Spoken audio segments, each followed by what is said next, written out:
जब इंसान फेल होता है, रिजल्ट आता है, रिजल्ट देखता है, तो उस वक्त वो एक बार सैड होता है ना, कुछ एक नेगेटिव इमोशन आता है ना, तो वो इमोशंस आया और उन्होंने उसको स्टोर किया, मतलब वो आपके न्यूरल पैटर्न में चला जा चुका है ब्रेन के द्वारा। ठीक है। ठीक है, अब वो एक बार नहीं हुआ, 2 बार हुआ, 3 बार हुआ, 4 बार हुआ, यानी आपके न्यूरल पाथ के पास सेम तरह की एनर्जी 4 बार जा चुकी है।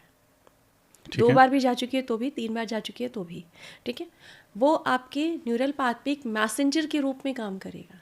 मतलब जो 80 ट्रिलियन सेल्स है ना, उनके पास ब्रेन ने एक मैसेज भेज दिया है कि ये एग्ज़ाम ये जब भी देगा इसे फेल होना है, क्योंकि वही मैसेज उसके दिमाग में एज अ फियर घूमता है। तो जब वो प्रिपरेशन कर रहा होगा, जब वो तैयारी कर रहा होगा, तो वो इमोशंस बार बार आएंगे, बार बार आएंगे, डर के, फियर के, डाउट के, क्योंकि उसने वही एक्सपीरियंस किया है ना कि उसने एग्जाम दिया तो वो फेल हो गया। अब फेल होने पे जो एक तकलीफ आई, एक दर्द आया, वो उसको क्या देगा? उसको एंजाइटी देगा, उसको फियर देगा, डाउट देगा, होगा कि नहीं होगा। ठीक है, मैं दूंगा तो मैं उसमें बहुत सारी चीज़ें करने के बाद भी फियर आ रहा है ना, तो वो डेफिनेटली आप कितनी भी मेहनत कर लो, न्यूरल पाथ के पास जो मैसेज है आपके पास लौट कर रिजल्ट वहीं आता है। तो चाहे वो कितने भी टेक्निक्स यूज कर ले, कितनी भी मेहनत कर ले, इमोशंस तो वही हैं, है ना।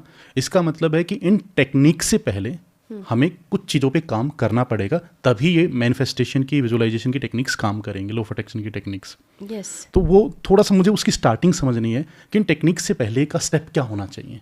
जैसे एक एग्जांपल के साथ समझाती हूँ। अगर आपको एक रूम में स्टूडियो बनाना है, ठीक है, ठीक है, उस रूम में ऑलरेडी पहले से थोड़ी सी गंदगी है, मतलब पहले ही वो बहुत डिस्ट्रॉय है, तो आप पहले क्या करोगे? गंदगी साफ करेंगे, ऑब्वियस सी बात है। पहले कि उस दीवारों को रगड़वाओगे, आप उसे साफ करवाओगे, फिर उसे रेनोवेट करवाओगे, फिर उसमें स्टूडियो जैसे स्ट्रक्चर डालोगे, राइट? एग्री। आप ऐसा तो नहीं करोगे कि डायरेक्ट जाके स्टूडियो का सामान लगाया रखा, क्या वो सुंदर दिखेगा? नहीं। क्या आपका उसमें काम करने का मन करेगा? नहीं।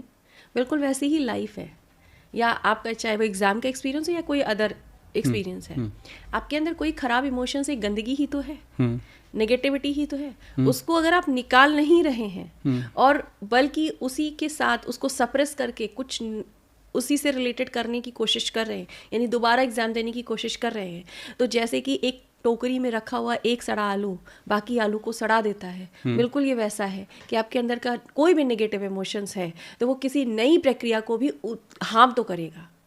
हो सकता है पूरा ना सड़ाए, थोड़ा बहुत हो सकता है प्री निकल आए, मेज नहीं निकलेगा, एग्जाम्पल है। ठीक है, बहुत मेहनत कर ली तो हो सकता है प्री निकल आए। उस मेहनत करने में कई बार ये दिमाग में थॉट चला गया कि नहीं इस बार तो कर लूंगा, मैं कर सकता हूँ, तो न्यूरल पाथ में एक मैसेज गया कि ये करने को रेडी है। ठीक है, कभी तो हार्मोन ट्रिगर हुए तो वो हो सकता है कि प्री तक चला जाए, लेकिन एंड ऑफ द रिजल्ट कहीं ना कहीं प्री में, मेंस में, इंटरव्यू में वो कहीं ना कहीं स्टक जरूर होगा।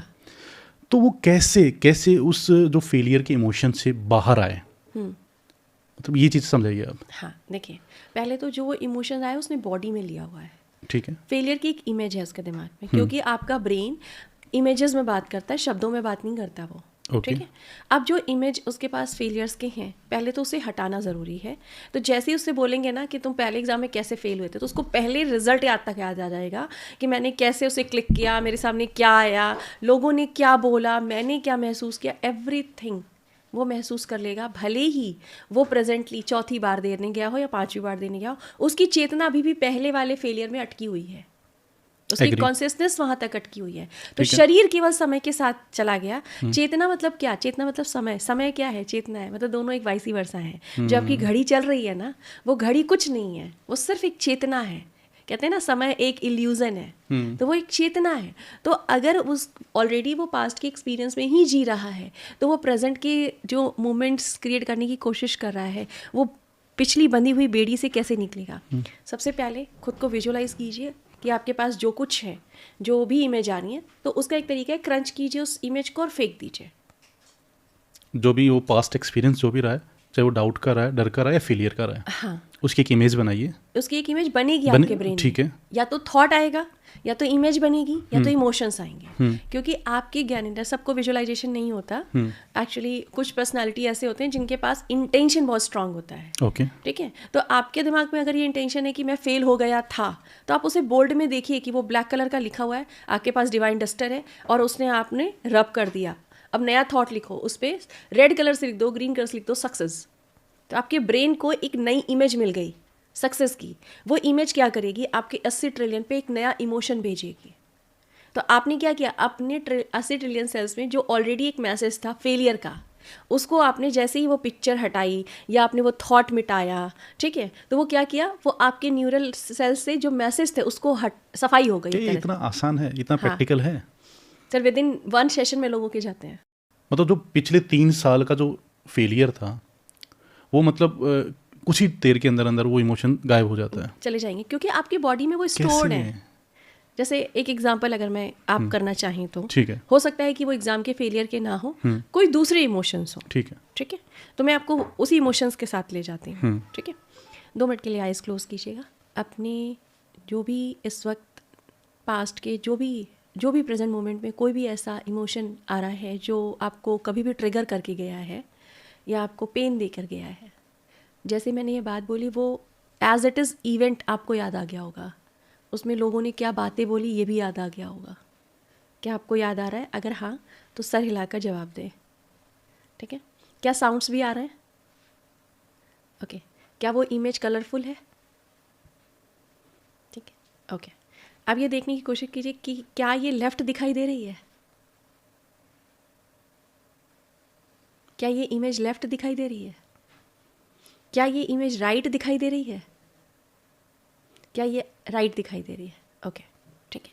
अब ये जो राइट दिख रही है इसका कॉन्सेप्ट मैं आपको आगे बताऊंगी, लेकिन अभी मेरे कमांड को लेते हुए जहाँ भी ये इमेज दिख रही है या विजुअलाइज हो रही है आपको, आप अपने दोनों हाथों को उठाइए फिजिकली, सिर्फ विजुअलाइज नहीं करना, फिजिकली उठाइए और ऐसे फील कीजिए कि आपने इस इमेज को पकड़ा है, क्रंच किया है और क्रंच करके बहुत दूर या फिर किसी डस्टबिन या किसी अग्नि में डाल दिया कि वो बर्न हो जाए, या बहुत दूर फेंक दीजिए। अभी अगर ये कलरफुल थी तो ब्लैक एंड वाइट हुई होगी।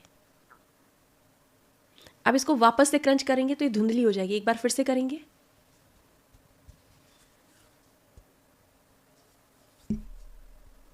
और फेंक दीजिए। अब ये हल्की धुंधली हुई होगी। अब ये जो धुंधली हुई है ना, इसको वापस से 1 से 2 बार क्रंच करेंगे तो ये पूरी साफ स्क्रीन ब्लैक या वाइट दिखाई देगी।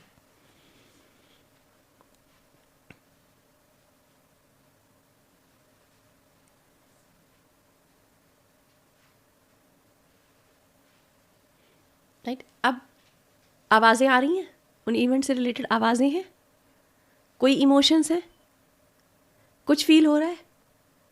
बॉडी पर जाएंगे, बॉडी पर ध्यान दें, कहीं कोई चीज़ है जो हैवी लग रही है? कोई भी चीज़ ऐसी है जो आपको हैवी फील हो रही है? नो। दोनों हाथों को रब कीजिए, आंखों पर रखिए, आंखें मत खोलिएगा। अपने जीवन की सबसे सुंदर इमेज याद कीजिए, जो सबसे खूबसूरत रही हो, जो इवेंट आपको लगता है मेरी जीवन का सबसे सुंदर पल है।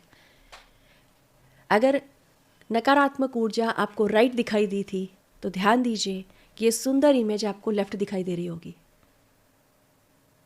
राइट, इसे थैंक यू बोल दीजिए और इस इमेज को उठा करके अब वापस आपको जहाँ भी ये इमेज अच्छी वाली दिख रही ना, इसे उठाइए और राइट साइड में ऐसे प्रिटेंड कीजिए कि वहाँ आपने पेस्ट कर दिया, चिपका दिया है।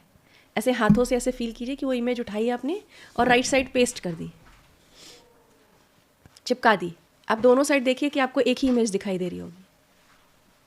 ठीक है, थैंक यू बोलिए, बाहर आ जाइए। Thank you. अब अपनी लाइफ में आप कभी दोबारा इस इवेंट को सोचेंगे तो इससे रिलेटेड इमेज नहीं